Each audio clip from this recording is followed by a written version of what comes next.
MPSC राज्यसेवा 2026 prelim crack करायची आहे. यासाठी ज्ञानदीप अकॅडमी घेऊन येत आहे राज्यसेवा पूर्व परीक्षा मराठी मीडियम मधून ऑनलाईन स्वरूपामधील बॅच. ही ऑनलाईन स्वरूपामधील बॅच तुम्हाला लाईव्ह प्लस रेकॉर्डेड स्वरूपामध्ये उपलब्ध असणार आहे. बॅच ही 15 जानेवारी 2026 पासून ही बॅच स्टार्ट होणार आहे.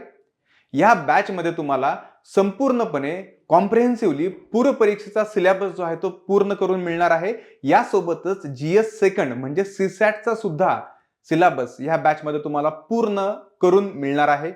या बॅच मध्ये सर्वात महत्त्वाची गोष्ट तुम्हाला ज्ञानदीप अकॅडमीचं पूर्व परीक्षा विश्लेषण हे पुस्तक अगदी फ्री स्वरूपामध्ये तुम्हाला मिळणार आहे. आणि सर्वात महत्त्वाची वैशिष्ट्य या बॅचचं की ही बॅच तुम्हाला रेकॉर्डेड स्वरूपामध्ये अनलिमिटेड व्ह्यूज साठी ही ओपन असणार आहे. तर त्वरित पूर्व परीक्षा पास व्हायची असेल तर लवकरात लवकर या बॅचला एनरोल करा किंवा खाली दिलेल्या नंबरवरती संपर्क साधा.